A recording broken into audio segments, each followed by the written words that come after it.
सास जैसा ससुर। कुछ ही दिनों पहले सोनल की शादी गुप्ता परिवार के इकलौते बेटे अर्नव के साथ हुई।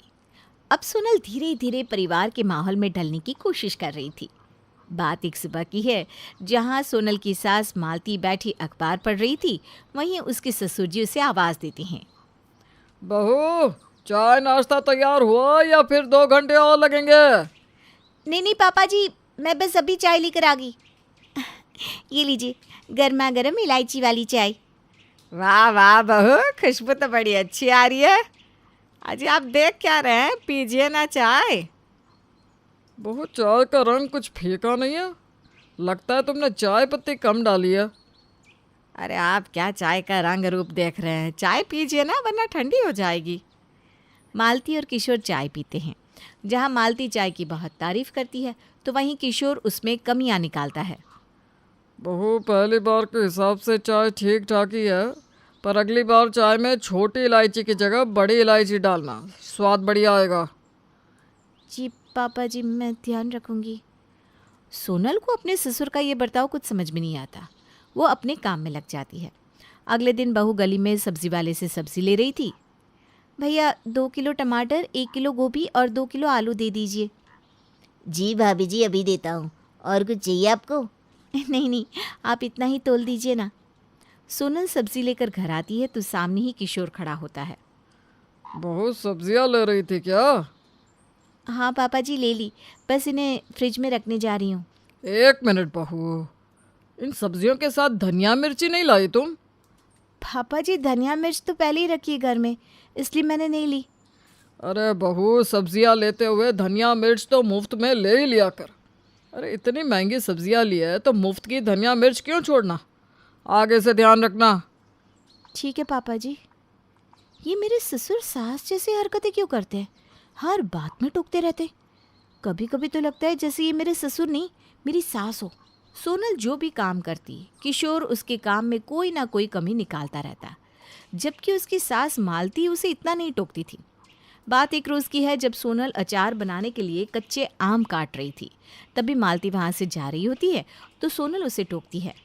माँ जी, कहीं बाहर जा रही हैं क्या आप? हाँ बहू, ज़रा विमला के साथ टहलने जा रही हूँ। घर में बैठे बैठे वज़न बढ़ गया है मेरा। क्या कोई काम था क्या? हाँ माँ जी, ये आम अचार के लिए काट रही हूँ। देखिए ना, ठीक कटे हैं या और छोटे करूँ? नहीं नहीं बहू, ठीक ही है। तू जैसा बना देगी हम खा लेंगे। और वैसे भी तेरा हाथ लग गया तो अचार का स्वादिष्ट बनना तो तय ही है। क्या माँ जी, आप तो मेरी बेवजह ही तारीफ करती रहती हैं। अच्छा बहू, मैं चलती हूँ, जल्दी लौट आऊँगी। तभी किशोर अंगड़ाई लेते हुए वहाँ आता है और सोनल को आम काटते हुए देखकर कहता है। ओहो बहू, ये क्या कर रही हो? लगता है बुढ़ापे में नज़र कमज़ोर हो रही है इनकी। पापा जी, अचार के लिए आम काट रही हूँ।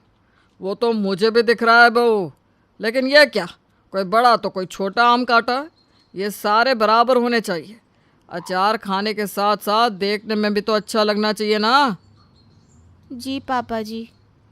बहू, काम करते वक्त ध्यान कहाँ रहता है तुम्हारा? थोड़ा मन लगाकर काम किया करो।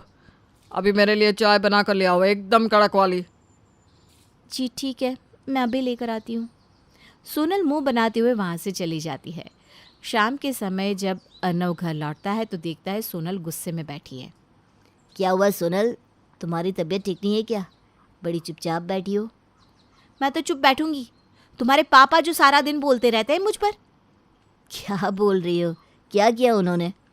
क्या किया नहीं, वो हमेशा एक ही काम करते हैं, बैठकर मेरे कामों में कमी निकालना, जैसे वो मेरे ससुर नहीं मेरी सास हो।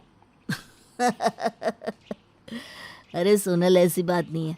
वो घर में रहते हैं ना तो थोड़ा कामों पर ध्यान चला जाता होगा, इसलिए टोकते हैं। बाकी कोई बात नहीं है। रहने दो। पहले दिन मेरी बनाई चाय में कमी निकाली, फिर कहते सब्जियों के साथ मुफ्त का धनिया मिर्च क्यों नहीं लाई, और आज तो हद ही हो गई। मुझे कहते हैं अचार के लिए आम बराबर नहीं काटे हैं। अरे अब क्या मैं नाप नाप कर आम काटूं? ओहो, तुम तो कुछ ज़्यादा ही ध्यान दे रही हो इन बातों पर। शांत हो जाओ। अर्नव सोनल की बातों पर ज़्यादा ध्यान नहीं देता। रात को सभी खाना खाने बैठते हैं। बहू, दाल नहीं बनाई क्या आज तूने? माँ जी बनाइए ना, ये लीजिए। तुम दाल ना खाओ तो ही अच्छा है। बहू ने दाल में ठीक से तड़का ही नहीं लगाया। किशोर की इतना बोलते ही सोनल अर्नव को घूरने लगती है। कैसी बात कर रहे पापा, दाल तो बहुत अच्छी बनी है। अरे तुझे तो बासी दाल भी अच्छी लगती है, स्वाद का तो तुझे ज़रा भी अंदाज़ा नहीं। और बहू दाल में हमेशा हींग का तड़का लगाया करो। हाँ बहू, वो क्या है ना, इनको गैस की दिक्कत रहती है ना, इसलिए कह रहे हैं। जी ठीक है माँ जी, मैं आगे से ध्यान रखूँगी। उसके बाद तो सोनल के गले के नीचे से खाना ही नहीं उतरता। खाने के बाद रसोई में बर्तनों को साफ करते हुए वो खुद ही बड़बड़ा रही थी। पता नहीं ससुर जी अपने आप को समझती क्या है, हर काम में ऐसे कमी निकालते हैं मानो माँ जी नहीं वही मेरी सास हो। बहुत हुआ, कुछ तो ऐसा करना होगा जिससे इनकी ये कामों में कमी निकालने की बुरी आदत चली जाए।